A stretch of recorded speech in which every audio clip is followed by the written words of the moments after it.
Midwest fertilizer runoff adding to low oxygen in the Gulf of Mexico.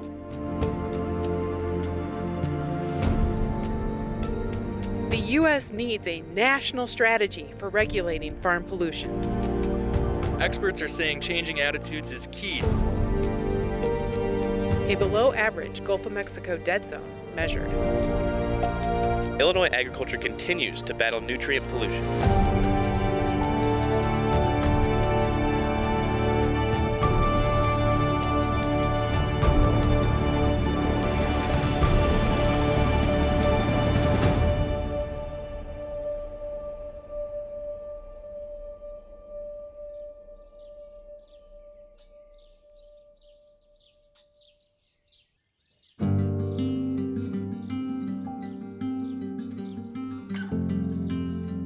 Most of the farmers that are still farming today are here because they changed somehow. No one who was farming today was farming exactly like they did 50 years ago. So I think farmers are very adaptable to change because they know that in order to survive in this industry, you've got to continue to assess your operation year in and year out.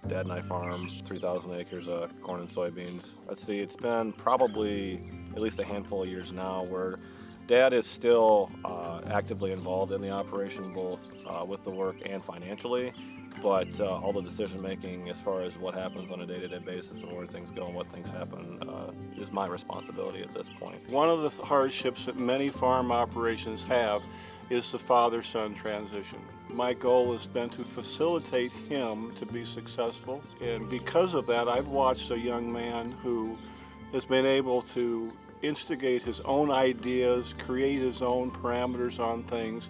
I probably couldn't have asked for a better grandfather to grow up around. He created a tone in this operation to not be afraid to try something new if you think it can make a difference. Came here, wife and I, 1st of March 1951. Well, I was on the board of the Soil Conservation District. I realized that I was just losing too much soil, or there was too much of it leaving this farm, and I'm a firm believer when you lose soil, you lose the best you got. I'm very, very much pleased to see the adaptation of so much soil-saving techniques in the farming community nowadays. Our goal is always to leave something better than the way we got it, whether it's something we've had for a really long time or something or a farm that maybe we've just picked up. And I think a lot of it really has to do with, on my side of it, is I spent a lot of time with my dad and my grandfather when I was younger because I grew up out here on the farm. I mean, Michael grew up riding with my father in the combine before there was the extra seat, and can remember pulling the lever for unloading the grain. It seemed more enjoyable when I was a kid than I am now at times because you realize that when you're the guy that has to make the decisions and you realize the financial implications that come with some of the decisions you make, it does make this job more challenging. When my dad was my age and particularly younger, when he first took over the operation, they had some really hard financial years just based on the weather and not having crops and whatnot. We applied for FHA loans in those days, and our interest rates were running 11 to 13%. In 1985, a woman asked us to farm another 280 acres, so we had to come up with the funds to do that, and at the same time start to buy the equipment. They're again paying these interest rates and stuff. In 1988, we had the most severe drought that I think we'd seen since the 30s. Some of the things that he had to go through to get to where he is at today actually gave me a lot of respect for who he is and who he is for a farmer too, because I don't think I could survive what he went through at my age. Winter, I had to submit a negative cash flow. The only time I've ever submitted a cash flow that turned out negative. And you wondered whether the bank was going to lend you money. Those were years that you better have some pretty good stamina. I never realized how hard it really was when I was a kid because Dad just came home and he was Dad. He wasn't the guy that was, sorry. Oh. You didn't bring that stress home with him.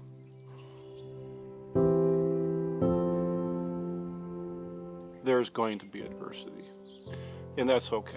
Even with the stresses, it's still what I wanted to do, and I have the fortune to be around a lot of really sharp people who allow me the rope to try things, be innovative. So at the end of the day, that's the way I feel about it. You can endure a lot if you like what you're doing. I have been at Illinois Farm Bureau for about 9 years. I am the Director of Environmental Policy, but I spend most of my time working with regulatory agencies. And so that's either at the federal level, USDA, US EPA, or at the state level, same kind of thing. Illinois EPA, Illinois Department of Ag, and any others that would touch on environmental issues in agriculture. The Illinois Farm Bureau is a farmer-led grassroots organization. So a farmer would join our organization through their local county farm bureau. They can come up with ideas and say, this is an issue in my county, and this is what I think the solution should be as far as law or regulation. There's a lot of ways for people to either get together socially or start to engage in, I think, very impactful ways to really protect, defend, and be very thoughtful about what this industry needs to look like in the future. And I think Illinois Farm Bureau is that venue for making that happen.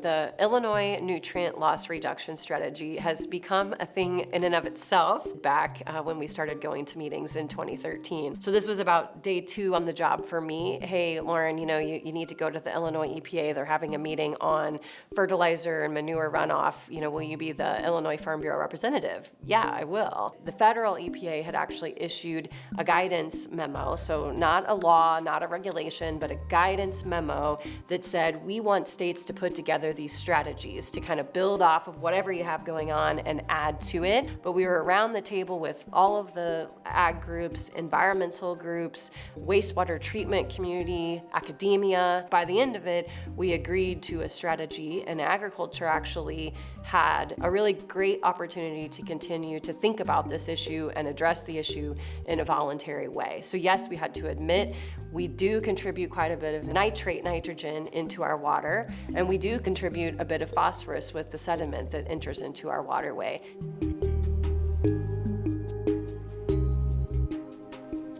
Effectively, the Illinois NLRS, it sets targets for us to reduce the losses of nitrate, nitrogen, and total phosphorus. They are 2 critical nutrients for all forms of life, and that also includes crops. It's also the most common fertilizer nutrients being added into farmlands for crop production. The land may take fertilizer more than it can be consumed by plants, and then a lot of that will be flushed by runoff or leached in the field, in the soil. And then these flushed off part as well as the leach part will go into the water body. Locally, that could be the creek, the ditch, but eventually they'll work their way down the Mississippi and into the Gulf of Mexico. You're looking at probably 2/3 of the continental U.S. plus a couple of provinces in Canada that drain our way. And the issue is what's referred to as the hypoxic zone or the dead zone. And that's where nutrient-rich waters, because of the nitrogen and phosphorus in particular, accumulate, whereas you will have algae blooms because of the nutrient-enriched water that are formed. And as these algae blooms die off, they deplete the oxygen in the water where they're located. And that creates a potential problem for the habitat for fish that are located wherever this hypoxic zone occurs. Also, on the farming side of things, we're losing nutrients that we could potentially utilize too. So that could long-term, affect our economic viability out here too, because you might be, you could argue you're spending more on fertilizer, but more so, I just think that you're just affecting how the ground is going to produce, because, Grandpa always talks about the soil that you have on top is the best you have, and when it washes away, you've lost the best you have. So we want to do as much as we can to keep soil, on our own farms.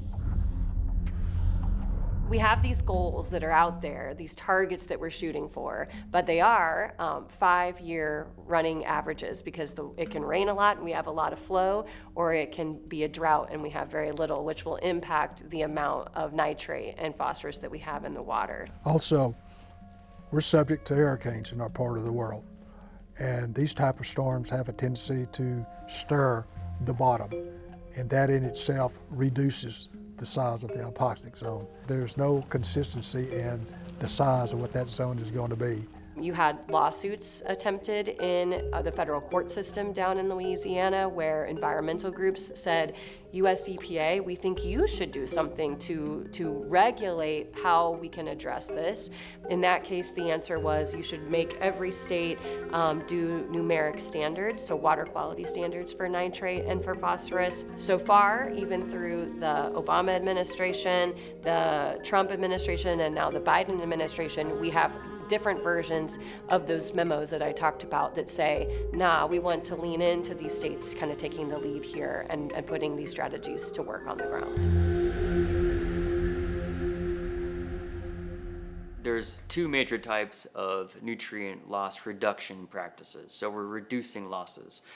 And they can be thought of as being infield or edge of field. So the infield would be, as the name might imply, what a farmer's doing with their field. And these are things like reduced tillage or conservation tillage.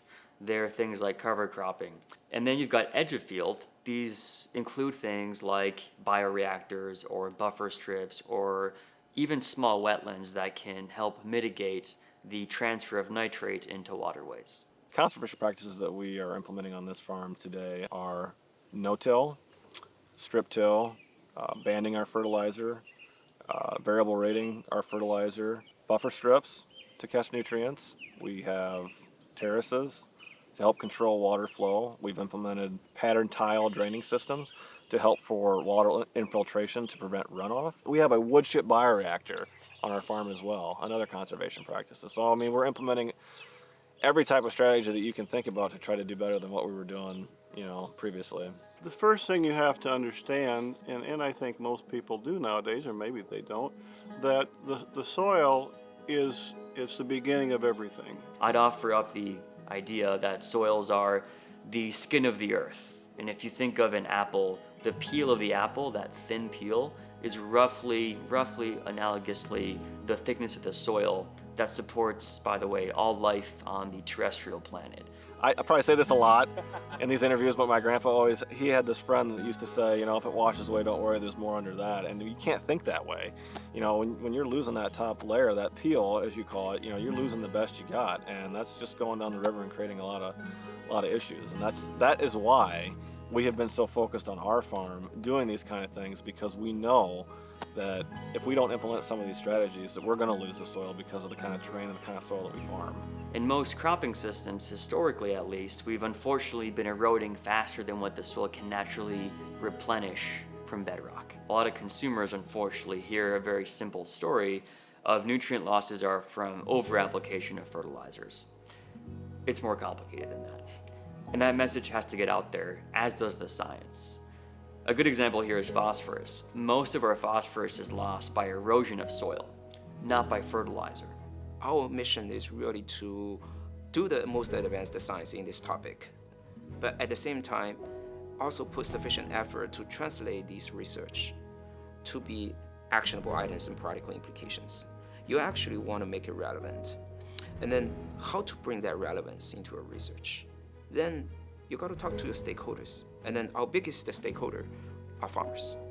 This problem of nutrient loss was not created over 1 year, and it's not going to be fixed in 1 year. It was created over a very long stretch of time, and so it's probably going to take time to fix it as well. And that's what we're trying to do out here. Is you're trying to implement these strategies and try to implement it over a longer scale to make that difference in what's happening.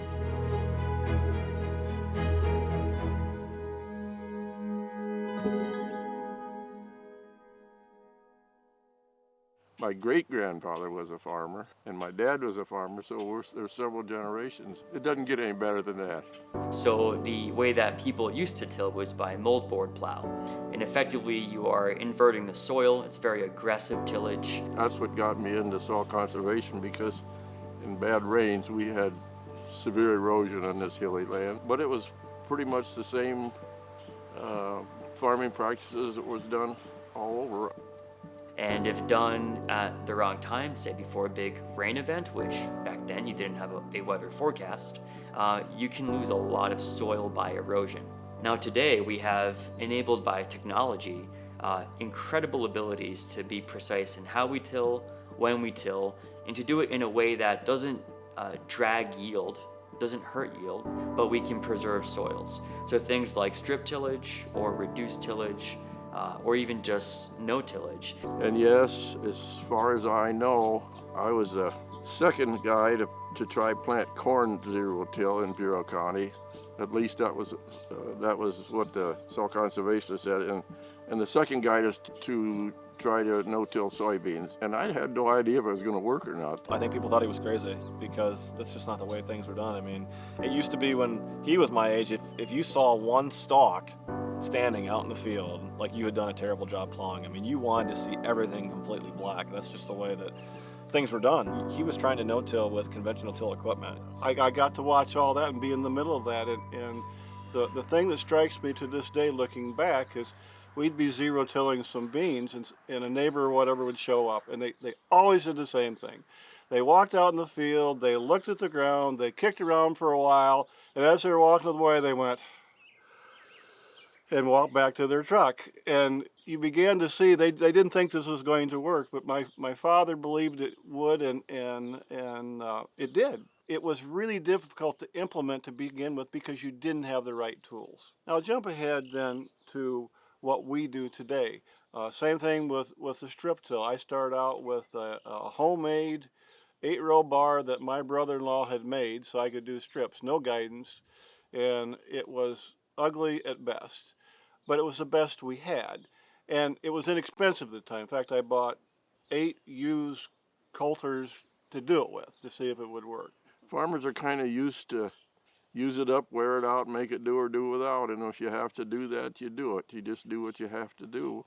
We've made great strides. Conservation tillage, I think, exemplifies how the Illinois farmer has rapidly adopted a technique that conserves soil and allows for profitable farming. In the 1980s, we realized as a country that we were hemorrhaging soil. And this state led the way in terms of the adoption of reduced tillage or strip tillage, etc. That makes me very optimistic that we'll meet these challenges of the future, including nutrient loss reductions. 2016 was really the year that I remember of really ramping up on the nutrient loss stuff. So we kind of started this stewardship group here in Bureau County with a group of farmers, and that was actually the summer that the Illinois Farm Bureau took a trip out to Iowa, and I got to go on that trip. So I met Michael Ganschow when he came to Iowa on our bus trip. And so I would sit next to Michael and just ask him, what do you do? Do you spend a lot of time with your county farm bureau? Do you know Evan Holtein, your president? That trip was probably geared towards more people that were heavily involved in the Farm Bureau, people that they knew. And at that time, I wasn't at all. I wasn't even very active in our local Farm Bureau. I learned, on the bus trip about the way that his grandpa thought about conservation and his dad thought about conservation and why he was part of this local group. And so this is his fault because what happened was he told me too much. And then I said, well, have you ever thought about becoming more involved in your county Farm Bureau? Being a young kid at that time, not being very involved, you kind of think, what is the Farm Bureau really doing for us? What is the real purpose of it? So I go on this Iowa nutrient trip, and I see all the things that we're doing and the people we're talking to. I don't know how we would do this job without them anymore. I mean, they are vital to our success out here in the countryside day in and day out because of the advocates that they have out there for agriculture right now. Not just advocating for agriculture, but also advocating to the public as, in a sense of nutrient loss. Farmers can help be the answer to the problem. And I think giving that education is a huge part of what the Illinois Farm Bureau is doing for us. We have a lot of county farm bureaus, and we wanted to be able to serve them and help bring their ideas to reality. So what we started was a grant program to our county farm bureaus called the Nutrient Stewardship Grant Program. Our county farm bureaus, their farmer leaders at the county level can come up with an idea and ask us for the support back in governmental affairs, and we will bring it to fruition. So 100 projects with 70 county farm bureaus since we started in 2015. And so we started building a component into some of the programs with the county farm bureaus of a field day.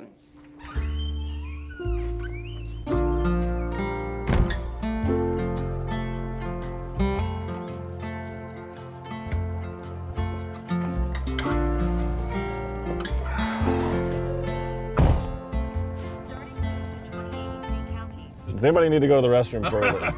Oh, I'm sorry, it's just a habit. I do that with my kids, so. We're going to a field day in Watauga to look at cover crops today, or what the benefits are of farmers utilizing cover crops in their farms. You know, you can utilize a cover crop to help nutrient loss, and you can utilize a cover crop to harvest carbon, I would say. One of the biggest purposes of these field days is to kind of showcase some of the practices that farmers are utilizing to help prevent nutrient loss, and also to educate other farmers that may not be using these practices, you know, what they can do and maybe how to best use them to apply those practices on their own farms. You know, sometimes they just don't know where to start, and I think this is a good showcase of maybe where a starting point can be and maybe how to best manage those practices.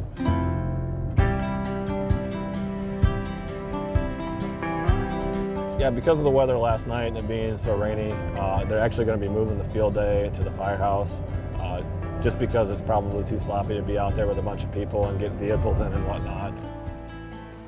Maybe we'll go through the door.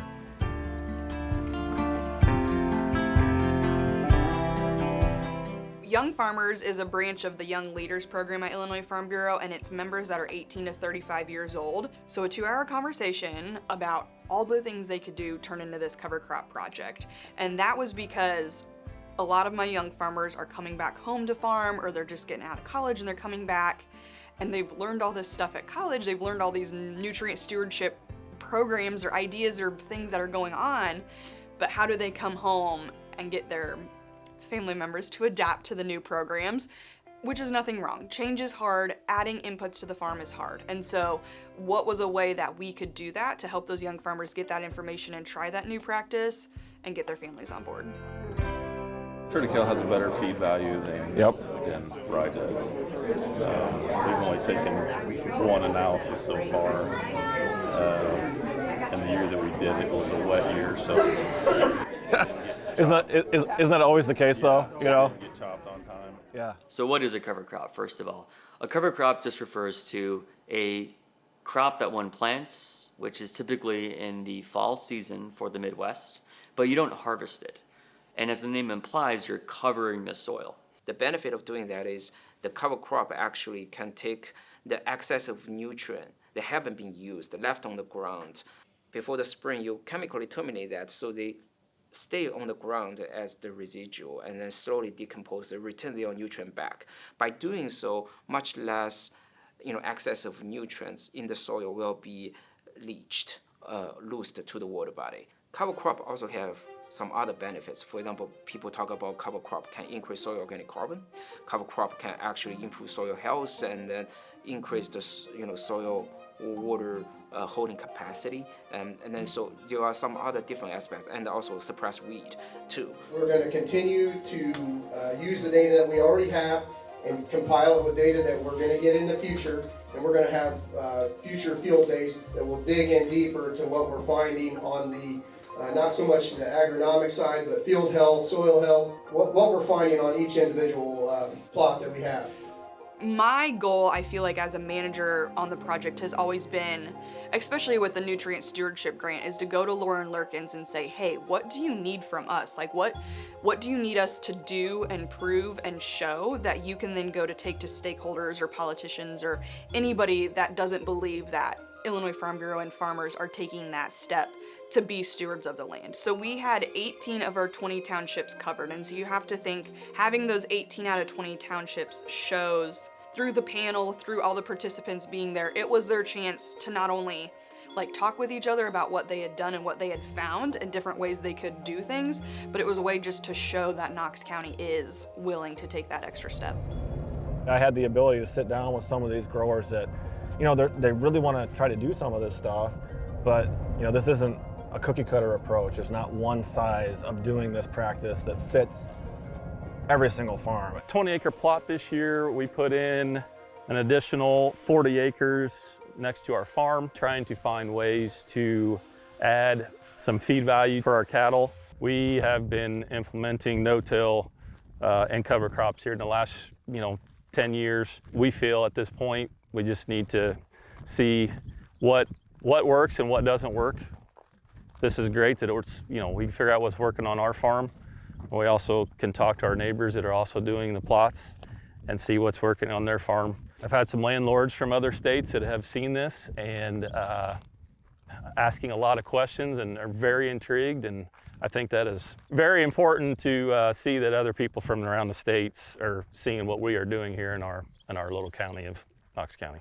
I think through the cover crop project or different efforts that Illinois Farm Bureau does, it shows, and I hope it shows, the common consumer and everyday person that farmers do care about their land, because that's their livelihood. That's what they need to be the best that it can be for them to make the best crop to feed America. The decision of what cover crop species a farmer uses depends on the goal and on their context. If you're looking for something that's going to maintain cover up until you plant, you could be looking at, even like a hairy vetch or a cereal rye or an annual rye, or there's a dozen or more different combinations and varieties that you can go with basically on what you want to accomplish or how you're going to do it. If you're seeding this, before you harvest a crop, you might seed a different cover crop because you don't want to get the accelerated growth that something like cereal rye might have. So it really comes down to what are your goals and how you're trying to manage it.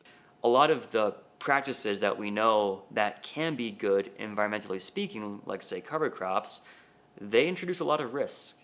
And if things go wrong, and they can go wrong sometimes with say cover crops, there's a reality of a big financial loss for the farmer. Actually, a couple years ago, I think it was 2017, we had been playing around with cover crops. What we faced was something that none of us anticipated around here, never even saw. We had armyworms, and we had armyworms so bad that they were literally, it looked like the road ditches were being mowed off, and you could see them crossing the road to get to the next road ditch because they were just looking for anything that was green. So at that time, when they were moving, we had terminated our cover crop, right? So what were they eating? They were eating our crop that was out in the field too. That was one of those points where I was just like, okay, is this really worth it now? Because I'm trying to do something positive to prevent nutrient loss and build soil and all this other stuff, but if I hadn't had this cover crop, I wouldn't have this armyworm problem that I'm dealing with. We don't usually let our cover crop get that growthy either. That's why I seed it late and I terminate it probably earlier than most people do around here. The other thing that you could think about doing if you wanted to let it get bigger, obviously, and get more growth, is to come in with an insecticide when you're doing a herbicide pass to maybe try to control the insects, but I try not to apply any more insecticides than I have to, because you gotta remember, when you're killing the bad insects, you're also killing the good. In terms of cover crop implementation, given all these risks, you don't want to go in typically all in on 1,000 acres with covers. It takes some practice. If you want to start cover crops and on your farm, you can't just go pick up a book that has trial and errors from someone else on it. It's not there yet. Always a mind game and gambling for farmers. You just gotta make the best decision with the information you have and go forward, and that's really all you can do at times. You don't hear that story. And I think people sometimes think farmers are, for fun throwing on more fertilizer or not cover cropping, when the reality is that fertilizer is an insurance policy to ensure a good yield. Scientifically, farmers, they know their land very well. They may not be scientists, but they're empiricists. They're dealing with data, with observations all the time. But to me, I think, no matter what the data ends up saying, I think it's a bigger story of how farmers think about innovating, and how our organization, even at the county level or the state level, can be there to kind of fill those gaps that they need when we're tackling these huge environmental issues. Did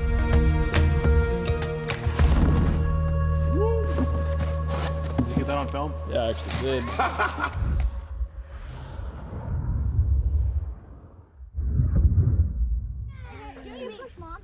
This isn't gonna work as well as you think it is. No, it's not. That's dangerous! I've done it a million times! I've never seen you do it a million times. I'm good. Is it one of those moments in your life where you look at this whole situation and you're like, did I really make the smartest decisions in my life? Because the energy is just too much to handle. Tucker's energy is too much to handle. I'm exhausted just watching them. I know. My wife and I have been married for 15 years. And the story of our meeting is it's not a really good story because I have known my wife as long as I can remember.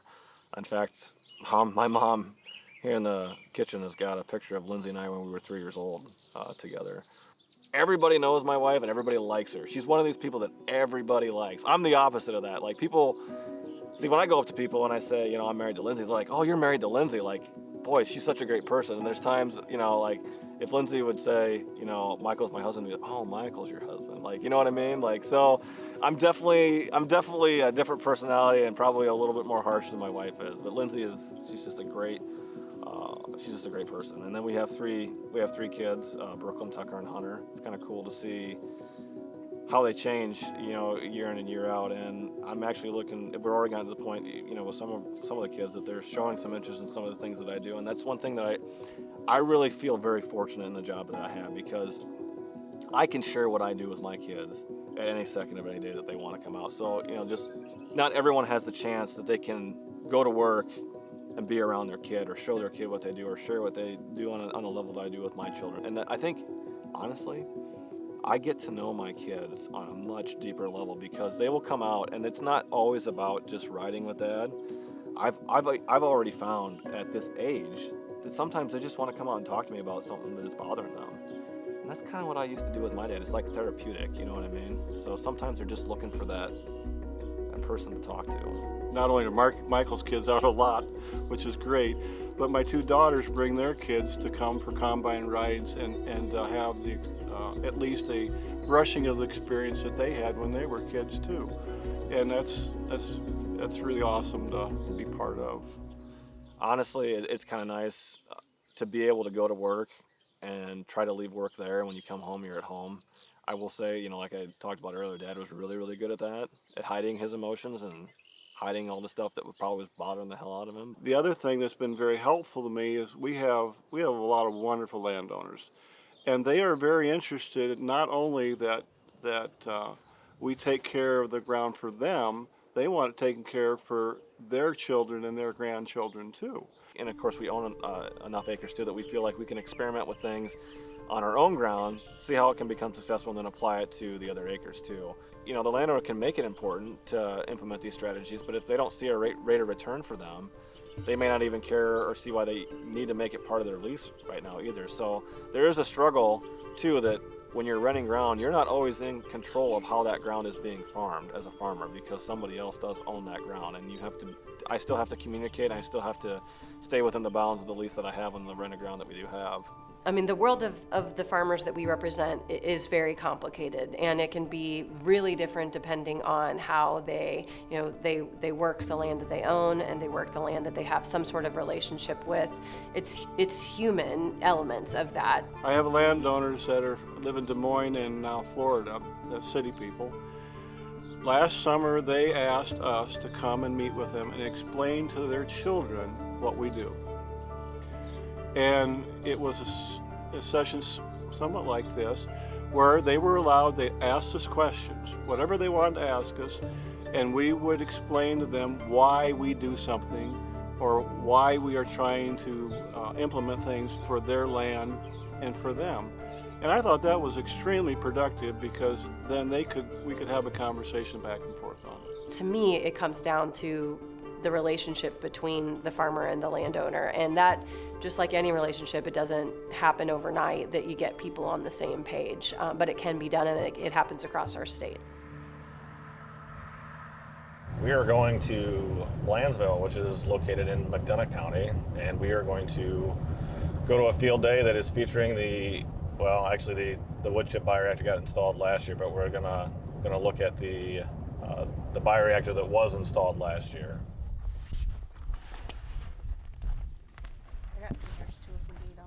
Farm Bureau has been kind of in my life for a long time. My dad was the Farm Bureau president in McDonough County, so there's been a lot of ties from his time at the Farm Bureau and mine. Kind of how a bioreactor works is the water comes into the high side. It's a giant pit with wood chips in it, and the water starts on the high side and flows through the bioreactor, hopefully cleaning some of the nutrients out, and that way the water, when it's discharged into cricks, is a little bit cleaner. The concept is that there's wood chips. Wood chips have a lot of carbon relative to nitrogen. So think of the chips and salsa problem, right? You finish the chips before the salsa runs out. So you go back for more chips, but then you have more chips, the salsa runs out. So you're always going back and forth. At least that's how I eat chips and salsa. When it comes to microbes in these bioreactors, they have a lot of carbon from the wood. They lack nitrogen. So if nitrogen enters into the system, they will rapidly immobilize it and they'll effectively eat it. I'm simplifying. These bioreactors intercept a runoff by tiles or by surface, and they denitrify the nitrogen into gas before it could enter into the Mississippi River. One of the big key to really installing these things is, knowing your drainage area, and that's kind of a struggle for a lot of farmers. Is there's a lot of tile out in the country that was laid, over 100 years ago. Based on the census data, about 40% or 50% of all the land in Illinois have tile drainage, and a lot of them concentrated in the northern and the central part, where you really need the tile to really help. During the springtime, especially when you get more rainfall and then you couldn't plant the crops, you actually hope there's a more drainage happening in the field to get the excessive water out. And then in able to do that, producers actually put artificial pipe beneath the land, such that you can drain the water faster from the land. Excess water is detrimental to crop growth and development, and it actually encourages nutrient loss, because anytime you have water there that is in excess, the crop can't utilize it and nutrients will flow to it and actually get washed away with it. So you might not even physically see water standing in the field, but you could have a drainage issue below the surface that you don't even know that's affecting nutrient loss, and it is affecting crop growth and development. If you put fertilizer and then you have a large rainfall event, it's more easy to flush out the fertilizer into the system, flush them out through the tile pipeline. And then so there's some trade-offs that we are talking about here. So I think this adds the complexity. Tile is extremely important on our farm. My dad says every year you don't have tile, you're paying for it whether you have it or not. That being said, any way that we can improve our tiling operations on our farm is interesting to us. So we would like to try some different practices to see if we could do a better job. Having a bioreactor just isn't as common, because the investment to get it done and the acres that it covers are, a lot more. I guess we're just trying to figure out, if this is a practice that we can beef up to put on a large scale. But I think it's one of those things that we need to look at. But if we're really going to try to reach the goals that we've set out for ourselves, we need to start looking at these edge of field practices too, because it's not going to take, a single practice or even a couple practices being implemented to reach the goals of preventing nutrient loss. It's going to have to be an all-encompassing thing, and I think that farmers have to realize that it's going to take multiple practices, and that's where having an edge of field practice like a bioreactor comes in. That's a practice that has to be constructed, and it comes with money, and you move dirt and you put in pipes in the ground for, say, like a wood chip bioreactor. Those can be, before recent days, they were anywhere from like $6,000 to $10,000 to put in. Now, with everything costing more, those are like 3 to 4 times higher than what they used to be. And that benefit doesn't land at that farm. The benefit is actually downstream, because you're cleaning up water that leaves the stream. You made it. I know, I'm late.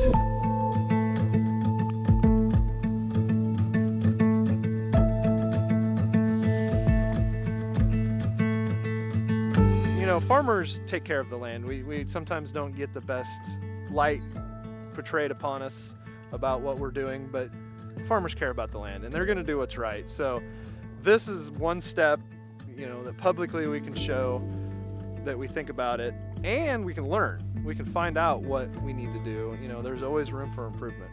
Treating 40 acres, this thing probably takes a while before it stops running completely. Have you had it stop? As farmers, we need to be proactive and look at what works on our farm, because at every farm, even across to our farm, nothing works on every location. I always joke that we've made more mistakes than we've done good.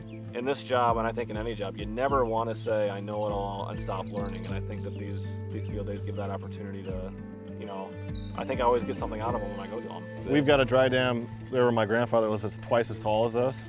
And I have seen times where water has been to the top of it. Wow. It's unbelievable to think that you can get water that fast.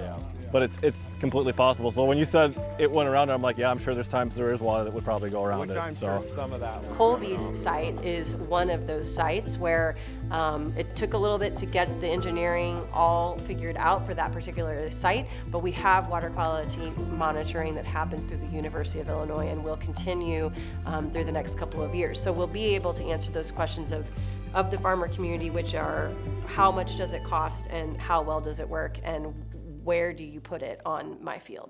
One of the things that I have always felt very strongly about is if we could find researchers who wanted to work on these projects with a farmer crowd in mind, not only forwarding the science, that way farmers can continue to improve the environment, but also be willing to come out and speak to farmer crowds over and over again. Nice to meet you. You may have been around the other we field days lived in too, McHenry County. That's what I thought. Awesome. You were in McHenry County too? No, that is my first. So Okay. Yeah. If I can stand on the edge of the room and watch an academic and a farmer ask each other questions and watch that happen, there is really nothing better than that. And I give our farmers who have participated in on-farm research a lot of credit, because it does take a lot to open your farm. Even a small part of it, you know, it's a pretty great exchange.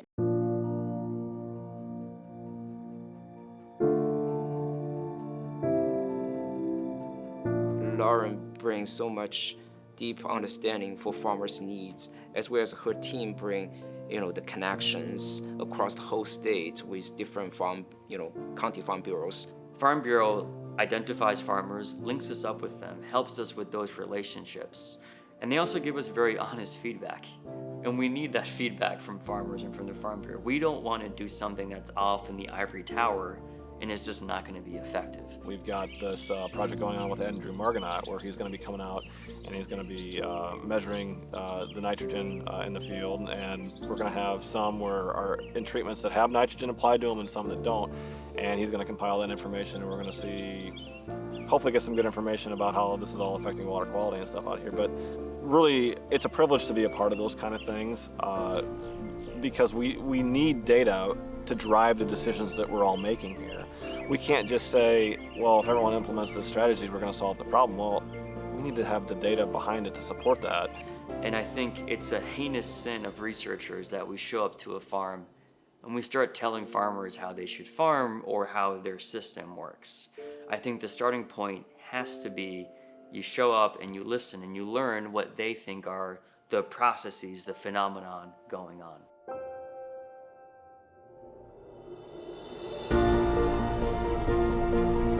I like it when they come out, they want to help solve the problem. They don't want to come out and say, well, the research shows you need to do this, so you should just do this on your operation. They need to take every operation into account to help make those decisions, to help farmers be more successful on how they can attack the problems that they're facing year in and year out.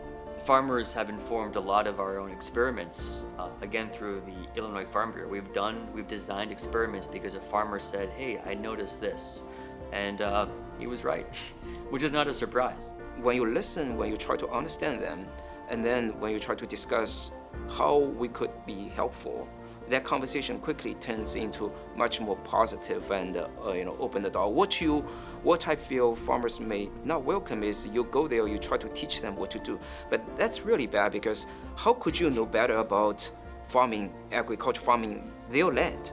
They know the best. The researchers have to do more. Ball is in their court, I think, to do more with the farmers. I think we need a lot more on-farm assessments that look at the reality, the variability, the non-fertilizer losses, the complexities, the weather-driven aspects, all these things in an on-farm context. And we're doing it, again, with the help of Farm Bureau and with some great farmers.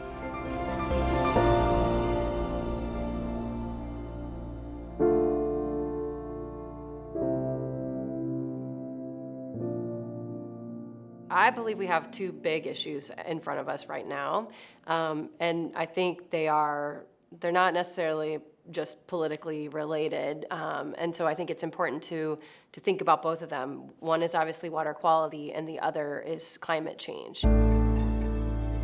Our farmer members are saying our weather patterns are changing, and I can tell from when I started farming through now I'm closer to what I would consider my retirement, and I can tell you that things have changed. Our state have the weather that usually have enough water, enough rainfall during the growing season, and then which really make this land as ideal for producing food. This is also a place that don't experience a significant increase in temperature, and the reason is actually very interesting because we grow so much crop in our landscape. There's so much water has been evaporated to the atmosphere in our local climate, to the atmosphere, and then that cools down our local temperature. With that being said, it doesn't necessarily mean the warming trend is stopping. And then if we're thinking about in the future going forward for 100 years, we're gonna still expect to see an increase of the temperature.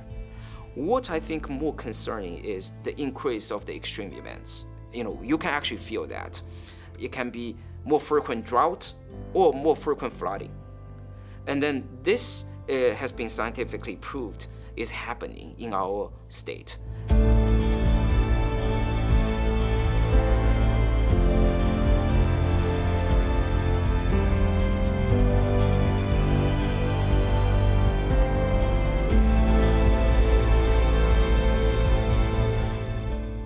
You always want to think that maybe we're just caught in a cycle, but the more and more you see the research, the more and more you realize that this may become more the norm, so we have to adapt to that norm.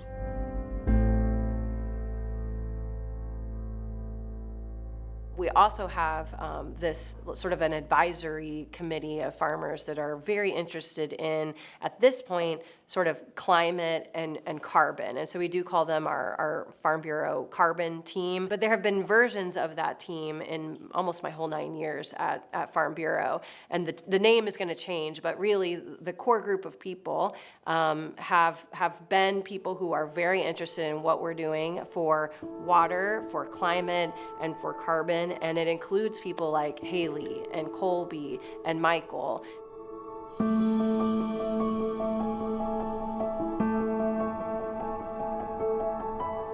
I met her in 2016, and from then I've been, every time she calls, I just can't say no to her. I gotta be involved. He's not alone in this, but he does this where he's like, he'll call me and say, I know you're busy, I just wanted to maybe, tell you what I'm thinking about, what I'm reading and what I'm seeing. And he always apologizes when he calls me to tell me his opinion on this policy stuff or what's happening on the farm. And I have other farmers that do that, and they should never apologize for calling and sharing their opinion on what's happening, what they're seeing us do, but more importantly, kind of the struggles that they're going through. That's what we're here for. We are very lucky as an organization to have someone like Michael as a member. Agriculture is such a major component of economy, workforce in this state. 75% or more of the land in the state is devoted for agricultural production, and so it's so important, such an important thing for our state. So we have a very diverse state, adapted climatically, which just means the climate is pretty different from north to south. And then the soil types are Overall, they're mollisols and alpha sols, but there's a lot of sol diversity here. We get, I think, a little bit too much of this dismissal of that diversity. Because of that, any central uniform blanket approach to mandatory nutrient loss reductions is probably not going to work very well. It might work great in some places, and it might be a disaster in other places. So any approach to reducing these nutrient losses, they have to account for the fact that what might work well in one location won't be the same as in a different location. How I see the cover crop might be differently than somebody else just based on my topography, and letting those people make those decisions on their own ground, I think, are very, very important, because they can design their operation to address those issues how it works best for their operation. When I think about on-farm conservation, either for soil erosion purposes, soil health, or even water quality, we have a lot of farmers in our organization, and I would have a hard time going to, let's say, 10 of them at random and saying, what would the perfect solution be? Because their perfect solution is going to be, those are 10 different perfect solutions. It's something that's important to our farmer members, but it looks different to each of them. The conservation answer is different, whether it's a farm they own or they rent. It's a different solution if they're in the northern part of the state, the central part of our state, or the southern part of our state. And so I find it really hard to think about how we would regulate the solution. Farmers, according to my anecdotal experience and some of this research that we actually had some of our farmers participate in, they care about the environment. So it's more than a talking point of, I live here, my family drinks this water too. I mean, it's legitimate. Farmers know the best of their land, and then they want to make sure that the yield is not compromised, and then also the economics work for them. So I think face the reality that there's going to be a transition period that you really need to help them to make that transition, not just say, okay, you have to do that. And I think that's a very different situation. I feel that we really need to help them instead of forcing them. As far as I'm concerned anymore, the people that are farming out here anymore are really sharp. They are very quick to adapt very complex, very crucial technology in an effort to produce food, fuel for this nation and beyond. I think it's a poor rap to say they don't care, because they do. Go out and ride with a farmer, or see what they do and have them explain what they do, and I think your opinion will change on them. Knowing that what we're doing today is probably making a difference for the future is very rewarding, and I think that you would find that most farmers think that way, because you're not going to be farming long or even keeping farms long unless you're taking care of the ground that you're farming, and everybody knows that. So I think it crosses all of our minds day in and day out, because it's our livelihood, and that's how we make a living. We got to take care of what we have if we want to have a successful future.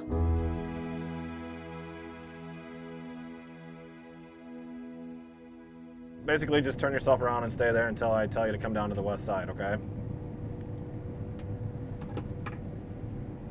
This harvest season is probably one of the best harvest seasons we've had in a really long time as far as weather's concerned. We've made, I think, really good progress given the circumstances that we're under right now. We're down to about 600 acres of corn, and hopefully another 10 days to 2 weeks we'll have it knocked out. Could you tell me and walk me through what happened early on in the summer for you? Yeah, so on the 3rd of August, I got up like I normally do. I got done with the irrigator, I went to go get in the mower, and I had a problem with the tractor, and I had to go get a hydraulic hose. And they couldn't get the solid line for me for a couple days, so I came back. I had to stop at the house real quick for something, and then it was about a quarter to 11, and I thought, you know what? I'm gonna go out. I know Dad's working on the dryer, and I'm gonna tell him that I'm not able to mow today because I had this problem, and that I'm gonna help him work on the dryer. And my 8-year-old son Tucker hopped in the truck with me, and we drove out to the farm, and I drove around the dryer where I knew he would be, and I found it kind of odd that I didn't see him standing around it or working around it. So I got out of the pickup truck and I started walking over the dryer, and I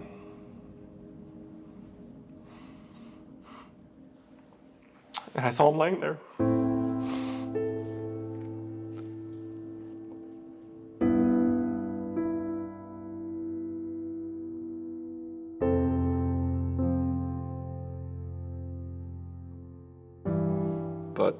I learned shortly after he died that I didn't just do this job or choose to do this job because I love farming.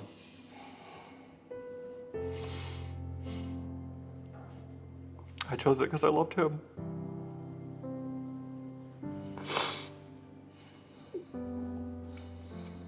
You knew that. I know he did, but I don't think I was obsessed with farming. I think I was obsessed with my dad.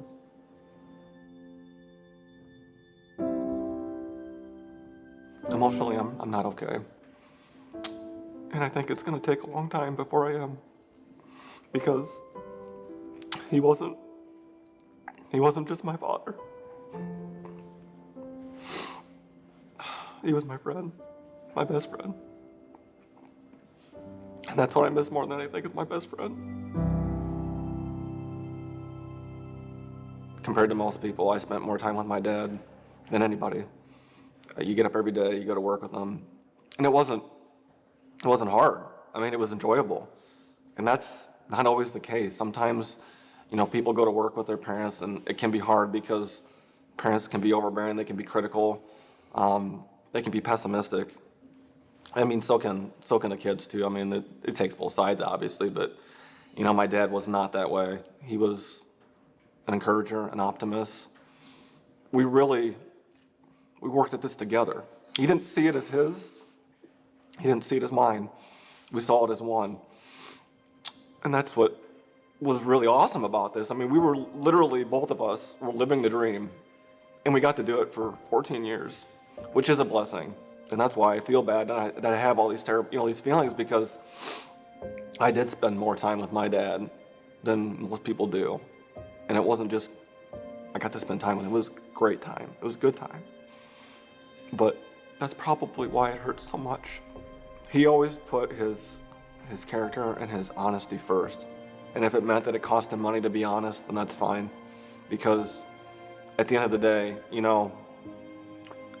got to be able to sleep at night. That's the way my dad always put it. And he goes, if I can do my job and do it to the best of my ability and be honest all the way through it, that's all that matters.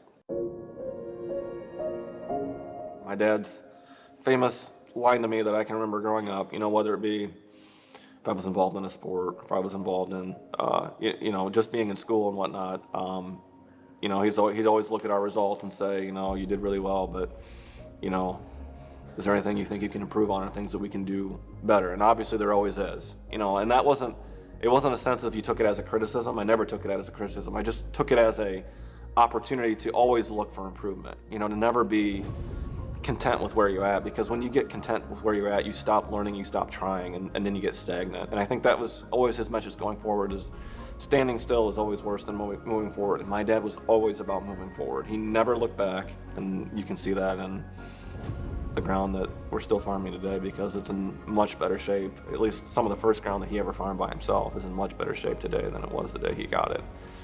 And it's because of the time and effort and the unwillingness to be stagnant that he put into it.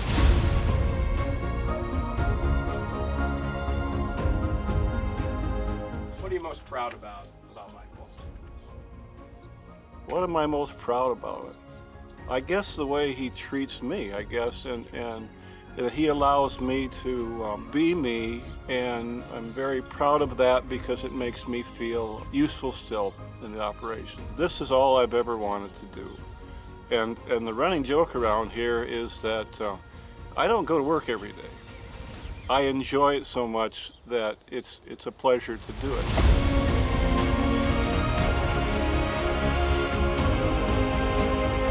The other thing is I've been very proud of his ability to see beyond the box.